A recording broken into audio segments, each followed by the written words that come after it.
जब इंसान सदगुरु भगवान की बात को नहीं मानता ना, और बेपरवाह हो जाता है, लापरवाह हो जाता है, और सदगुरु भगवान को एकाम रूप से समझना शुरू कर देता है साध संगत जी, तो फिर क्या होता है? जैसे एक पत्थर होता है ना, पत्थर विपरीत दिशा में लुढ़क जाता है, ऐसे ही ऐसा भागा जीव और सदगुरु भगवान से बेमुख जीव जो है वो पत्थर की तरह विपरीत दिशा में, विपरीत का मतलब होता है उल्टी दिशा में लुढ़क जाता है और अर्थ का भी अनर्थ हो जाता है।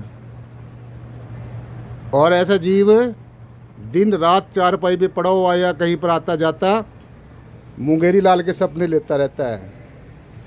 मुंगेरी लाल के सपने क्या होते हैं? भी जो कभी जीवन में हो ही नहीं सकता, ऐसी सी बातें सोचता रहता है। अभी मैं ऐसा बन जाऊंगा, मुझे ये चीज़ मिल जाए, मुझे वो चीज़ मिल जाए। इसको कहते हैं हम, इसको क्या कहते हैं? मुंगेरी लाल के सपने।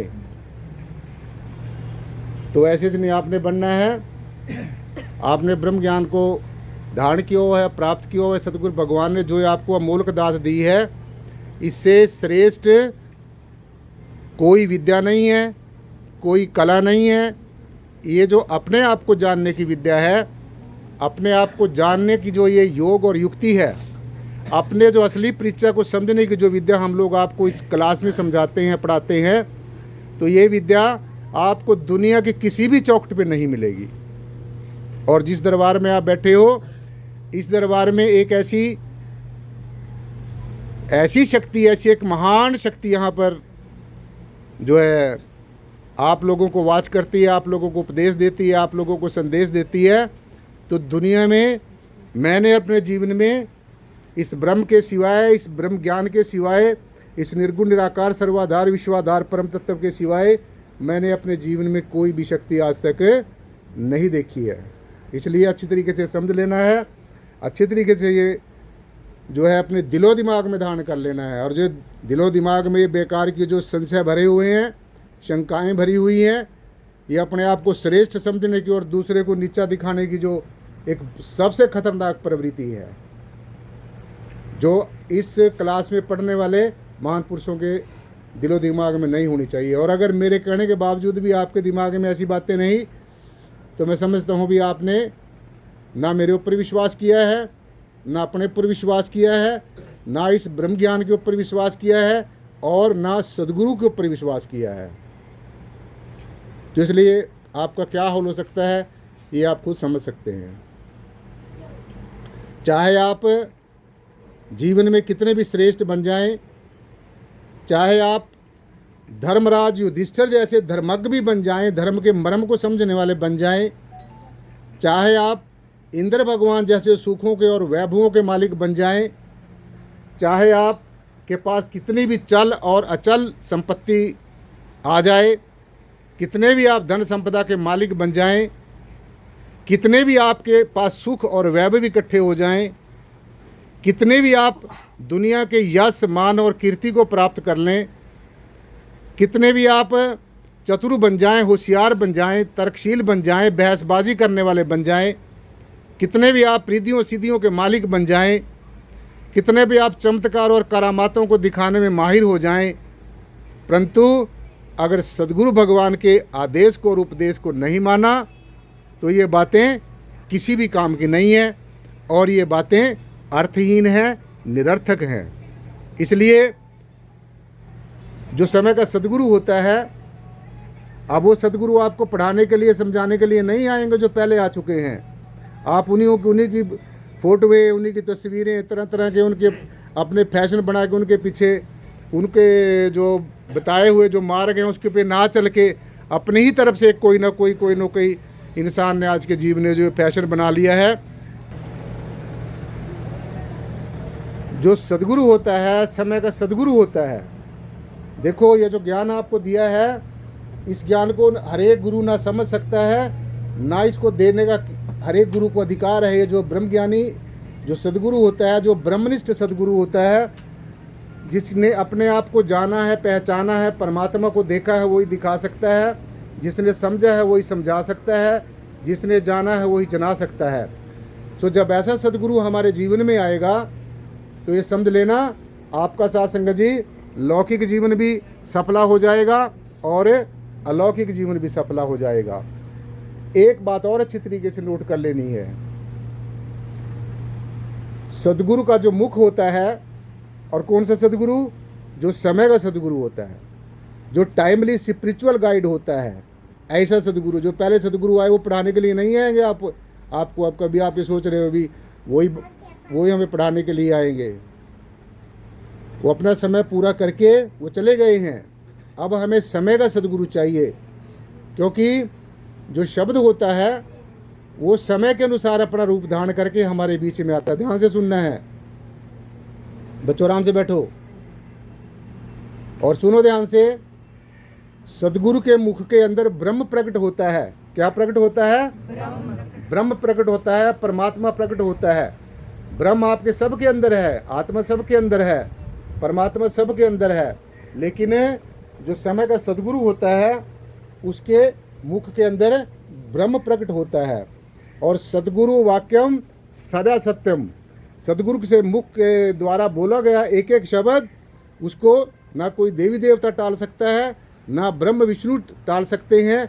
दुनिया की कोई भी शक्ति सदगुरु के वचन को टाल नहीं सकती। क्यों? क्योंकि सदगुरु का वचन अमोघ होता है। अमोघ, जिसको ना अग्नि जला सकती है, ना पानी गला सकता है, ना हवा उड़ा सकती है, और ना अस्त्र शस्त्र काट सकता है। सदगुरु भगवान के वचन को कोई भी देवी देवता, अनेकों दिव्य शक्तियाँ इस खंड ब्रह्मांड के अंदर विद्यमान हैं, लेकिन सब शक्तियाँ जितनी भी हैं वो भी सारी समय के सदगुरु को, तत्वदर्शी सदगुरु को नमन करती हैं, प्रणाम करती हैं, झुक झुक के सलाम करती हैं। आपने देखा होगा जब भी हम कोई धार्मिक कृत्य करते हैं, जब भी हम कोई पूजा पाठ करते हैं, कोई भी कर्म धर्म करते हैं, तो हम किसको याद करते हैं? अपने सदगुरु को याद करते हैं। चाहे हम किसी देवी देवता की आराधना करते हैं, ऐसी बात नहीं देवी देवताओं की आराधना करने से कुछ मिलता नहीं है। जिसके पास जो होता है वो वही दे सकता है।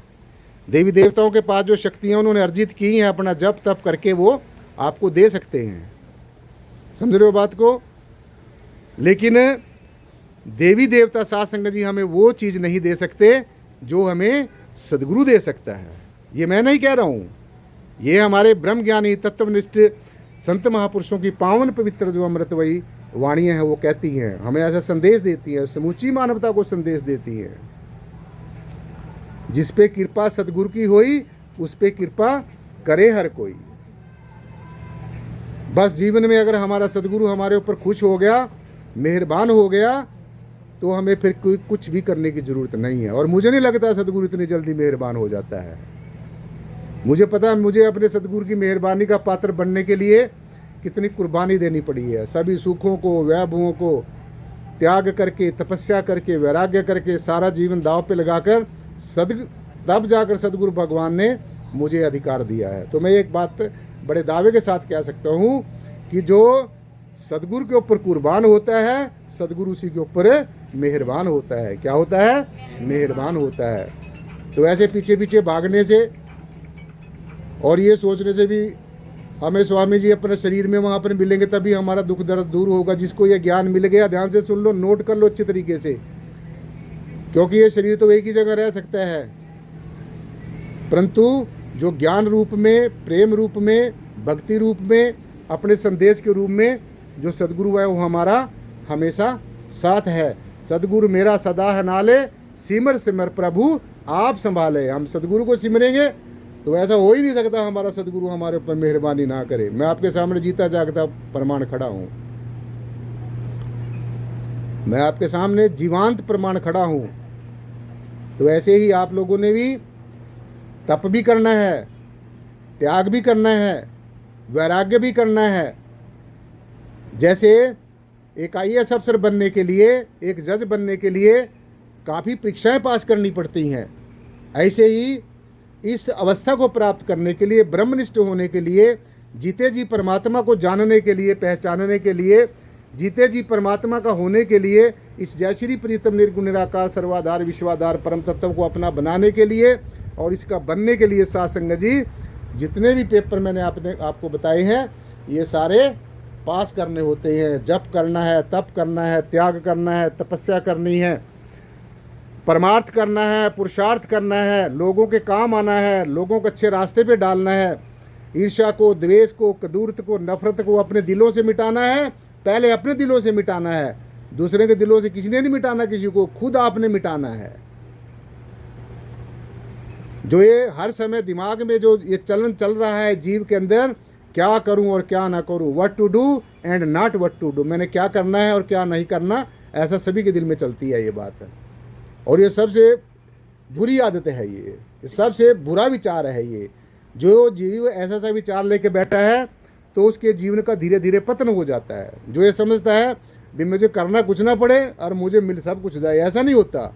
ये कुदरत का जो है सिद्धांत नहीं है, ये गुरुमत का सिद्धांत नहीं है। सो इसलिए यहाँ पर आना ही पर्याप्त नहीं है। आप यहाँ पर आ गए, यहाँ पर लेक्चर दे लिया, सुन लिया, बातें सुन ली, गीत सुन लिए, इसी से काम चलने वाला नहीं है। ये तो तुम्हारी शुरुआत है, और अगर तुम शुरुआत में ही बैठे रहे फिर मंजिल पे कैसे पहुँचेंगे।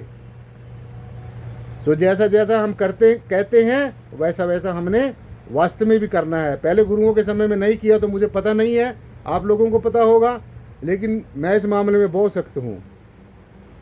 मैंने तो देखना है, आपने जितना जितना आप करोगे उतना ही आपको मिलेगा। हाँ, आप कुछ करोगे उसमें कुछ थोड़ा प्लस हो सकता है, और अगर आपका खाता खाली पड़ा रहा है, ऐसे जैसे आए वैसे चले गए, कपड़े झाड़ कर यहाँ पर चले गए, तो फिर कुछ मिलने वाला नहीं है। अच्छे तरीके से नोट कर लेना है। और ये जीव भटक इसीलिए ही रहा है, ये जो कहता है उससे विपरीत करता है। यहाँ पर बैठ के बड़े बड़े दावे करके जाएगा, और वास्तव में हम लोग देखेंगे जब इसको, तो थोड़ा सा कसौटी पे कस के देख लेंगे, थोड़ा सा परीक्षा लेके देख लेंगे, तो मैंने ज़्यादातर लोगों को फेल होते हुए देखा है। तो इसलिए ये अच्छी तरीके से नोट कर लेना है। ये जो आपको विद्या सिखाई जाती है, ये जो ब्रह्म ज्ञान दिया जाता है, दुनिया की जितनी विद्याएं हैं, कलाएं हैं, करामातें हैं, रिद्धियाँ सिद्धियाँ हैं, चमत्कार हैं, सब इसके बाद में है। पहले ये है, ये सब का राजा है, सब विद्याओं का राजा है। इस विद्या को प्राप्त करने के बाद में कोई विद्या को प्राप्त करने की ज़रूरत नहीं है। इस कला को प्राप्त करने के बाद में कोई और ज़्यादा कलाएं सीखने की ज़रूरत नहीं है। ये अपने आप का, और सदगुरु भगवान ने जो हमें आमने सामने बैठाकर जो चमत्कार दिखाया है, जो इस ब्रह्म का, इस विशाल जो शक्ति है, महाशक्ति है, आदि शक्ति, महाशक्ति, जगत शक्ति, इष्ट शक्ति, सिमर शक्ति, महाकाल्याय नमः, महाकाल्याय नमः। देखो कितना सीधा साधा मंत्र है। बड़े बड़े संस्कृत के श्लोक आप लोगों को याद नहीं होंगे, तो छोटे छोटे जो साबर मंत्र हैं, जो सदगुरु भगवान के मुख से जो निकले गए वाक्य हैं, उनको याद करना, उनको बार बार रिपीट करना है, बार बार अपने अंदर रमण करना है, तो हमें निश्चय पता चल जाएगा कि सदगुरु हमें क्या कहता है, हम क्या कर रहे हैं, किस दिशा में जा रहे हैं। तो इसलिए ये जो ब्रह्म ज्ञान है, ये सारी विद्याओं का राजा है। सारे शास्त्रों, ग्रंथों, उपनिषदों, पुराणों, महापुराणों का सार अच्छी तरीके से समझ लेना है। आपको बहुत दिनों के बाद ये क्लास में बैठने का, मेरी क्लास में बैठने का मौका मिलता है। तो इसलिए जिसके ऊपर सदगुरु की मेहरबानी होती है, उसके ऊपर सब मेहरबान हो जाते हैं। तो सदगुरु की मेहरबानी का पात्र बनने के लिए, मोक्ष और मुक्ति का अधिकारी बनने के लिए, अपने जीवन को मंगलमय और निराकारमय करने के लिए, अपने जीवन को ज्ञानमय करने के लिए, हमने सदगुरु भगवान की बात के ऊपर, सब बातों के ऊपर फूल चढ़ाने हैं, सत सत करके मानना है। सदगुरु वचन कभी ना पलटे, खंड ब्रह्मांड पलटे। ये खंड ब्रह्मांड पलटता रहता है, इसमें जीव जंतु, पशु पक्षी, पेड़ पौधे, जीव जो है जन्म लेते रहते हैं, जन्म अपना लेकर मृत्यु को प्राप्त होते रहते हैं, अपनी क्रीड़ा करते हैं, जीवन यापन करते हैं, लेकिन सदगुरु भगवान का वचन कभी भी जो है गलत साबित नहीं होता। सदगुरु भगवान के इस वचन को हमेशा सत्य करके मानना है, और कोई बनावट की ज़रूरत नहीं है, कोई दिखावट की ज़रूरत नहीं है, कोई सजावट की ज़रूरत नहीं है। एक आम मनुष्य की तरह जीवन जीना है। जैसे एक फलदार वृक्ष होता है, वो हमेशा झुका रहता है, और जो जीता जागता इंसान होता है वो किधरी को झुक जाता है, लेकिन जो मुर्दा इंसान होता है वो कभी झुकता नहीं है। जो अक्कड़बाजी है, ये जो नखरेबाजी है, ये बेकार की खिंचातानी जो मन के अंदर बड़ी हुई है, इसको निकाल के जाना है। ये यहीं पर निकाली जाती है। दुनिया की किसी चौकट पे आप इसको कोई बेचोगे, कोई इसको खरीदेगा नहीं है, क्योंकि हर एक इंसान भरा पड़ा है इन चीज़ों से, नफरत से भरा पड़ा है, ईर्ष्या से भरा पड़ा है, द्वेष से भरा पड़ा हुआ है, अपने आप को श्रेष्ठ समझने के, दूसरों को नीचा दिखाने की प्रवृत्ति से भरा पड़ा हुआ है। ये प्रवृत्तियां छोड़नी है। यहाँ पर आकर जो स्मृतियां दिमाग में, ध्यान से सुन लो अच्छी तरीके से सभी लोग, जो दिमाग में ऐसी स्मृतियां भरी पड़ी हैं, इनको निकालना है बाहर, तभी दिमाग में कुछ जो है जगह खाली होगी और सदगुरु भगवान के वचन हमारे ऊपर अप्लाई होंगे। तो एक दिन आप यहाँ स्कूल में आगे दाखिला लेकर उसके बाद में सारे सालों साल तक आना है, तो आप कैसे पास हो सकते हैं, ये आप खुद अंदाज़ा लगा लीजिए। तो इस करके इस ज्ञान को समझने के बाद में और कुछ ज़्यादा समझने की ज़रूरत नहीं है, इसके अंदर स्थिर होना है। ना किसी बनावट की ज़रूरत है, ना किसी दिखावट की ज़रूरत है, और किसी भी तरह की संसार की और जो है अपना किसी बात की भी ज़रूरत नहीं है। इसलिए अच्छी तरीके से ये समझ लेना है कि ये जो ज्ञान है ये सबसे श्रेष्ठ ज्ञान है। ना ही ज्ञानेन सदृश पवित्र माहि विद्यते। हे अर्जुन, इस दुनिया के अंदर इस ज्ञान से श्रेष्ठ कोई भी चीज़ नहीं है, भगवान कृष्ण ने अर्जुन को कहा। ऐसे ही भगवान श्री हरि विष्णु से नारद भगवान ने जब सवाल पूछा है, प्रभु संसार में सबसे श्रेष्ठ कौन सी चीज़ है जिसको प्राप्त करने के बाद में कुछ प्राप्त करने की जरूरत ना हो, वो क्या है? तो भगवान श्री हरि विष्णु ने साथ संगत जी कहा, ना ही ज्ञानेन सदृश पवित्र माहि विद्यते। हे नारद, इस ब्रह्म ज्ञान के और इस अपने आप को जो जानने की जो विद्या है, जो कला है, इससे श्रेष्ठ, इससे पवित्र संसार में कुछ भी नहीं है। और जो इस ज्ञान को प्राप्त कर लेता है और इसके ऊपर चलना शुरू कर देता है, वो स्वयं पवित्र हो जाता है, श्रेष्ठ हो जाता है। और जो सर्वोत्तम और सबसे सर्वश्रेष्ठ जो उपलब्धि है, जो आत्मानंद की उपलब्धि है, जो परम चैतन्य परमेश्वर को जानने, पहचानने और इसमें आत्म प्रज्ञ होने की जो उपलब्धि है, इसको प्राप्त हो जाता है। तो आपके कितने अहोभाग्य हैं, आप कितने सौभाग्य वाले हो कि आपको कुछ करना नहीं पड़ा, आपको कोई ज़्यादा कुछ त्याग करने की ज़रूरत नहीं पड़ी। आपने सारी दुनिया के सुख भोगे, वैभव भोगे, आपको सारा कुछ परमेश्वर ने दिया, तो आपके कितने अच्छे भाग्य हैं। फिर भी आप जब यहाँ पर क्लास में तो मुंह लटका के बैठ जाते हैं। क्यों? क्योंकि you are not satisfy with your life. आप अपने जीवन के साथ जो है संतुष्ट नहीं हो। क्यों? क्योंकि जो आपने अथक प्रयास करके प्राप्त किया, जितने भी आपने रिश्ते नाते संसारिक संबंध बनाए, ये हमेशा रहने वाले नहीं हैं। या तो ये हमारे सगे संबंधी हमें छोड़ जाएंगे, या फिर हम इन्हें छोड़ जाएंगे। तो एक दूसरे को के साथ ज़्यादा अटैचमेंट नहीं करनी है। संसार में रहना है, लेकिन संसार तुम्हारे अंदर ना रहे। जैसे एक नाव होती है, वो पानी में रहती है, लेकिन नाव के अंदर पानी नहीं जाता है। और जिस दिन नाव के अंदर अगर छोटा सा सुराख हो गया, तो थोड़ा थोड़ा पानी करके नाव के अंदर चला जाएगा, और वो नाव क्या हो जाएगी? डूब जाएगी। नाविक भी डूब जाएगा, और नाव में सवार करने वाले भी डूब जाएंगे। इसलिए बड़ा सचेत रहना है, बड़ा आगाह रहना है, सदगुरु के प्रति समर्पित रहना है। सदगुरु के आदेश उपदेश की कहना नहीं है। मेरी क्लास में कहना नहीं चलता, यहाँ पर करना होता है। यह करनी का खेल है, न ही बुद्धि का विचार है। ये जो संत मत है, गुरुमत का लाइन का रास्ता है, ये करनी का खेल है। यहाँ पर तन से भी सेवा करनी है, मन से भी सेवा करनी है, और जितना ज़्यादा से ज़्यादा हो सके धन से भी सेवा करनी है। तन मन धन सौंप गुरु को, हुक्म मनिए पाइए।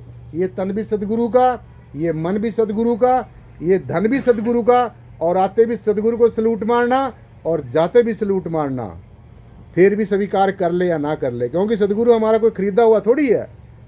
कोई हम सदगुरु पर कोई ऐसा उपकार करके थोड़ा बैठे हैं, वे सदगुरु आएगा और हमें आते ही बख्श देगा। बख्श दो जी, बख्श दो, जैसे हम लोग कहते हैं। तो इसलिए एक बार बख्श दिया जाता है, जो 2 बार बख्श दिया जाता है, तीसरी बार तो फिर थोड़ी सी प्रॉब्लम होती ही होती है। तो इसको जीव को भी चाहिए कि बार बार ये ऐसी गुस्ताखियाँ ना करे, बार बार इसको माफ़िया मांगने की ज़रूरत ना पड़े। सोच करके सचेत रहना है, इस मन से सचेत रहना है, और सतगुरु की भगवान की बात के ऊपर फूल चढ़ाने हैं, सत सत करके मानना है। साध संगत जी प्यार से बोलना जी, और प्यार से बोलना जी। जो बोले तिस बलिहार। सतगुरु शहंशाह बूटा सिंह जी महाराज। जो बोले तिस बलिहार। सतगुरुदेव मेहताब सिंह जी महाराज। जो बोले तिस बलिहार। सतगुरुदेव लक्ष्मण सिंह जी महाराज की। जो बोले तिस बलिहार।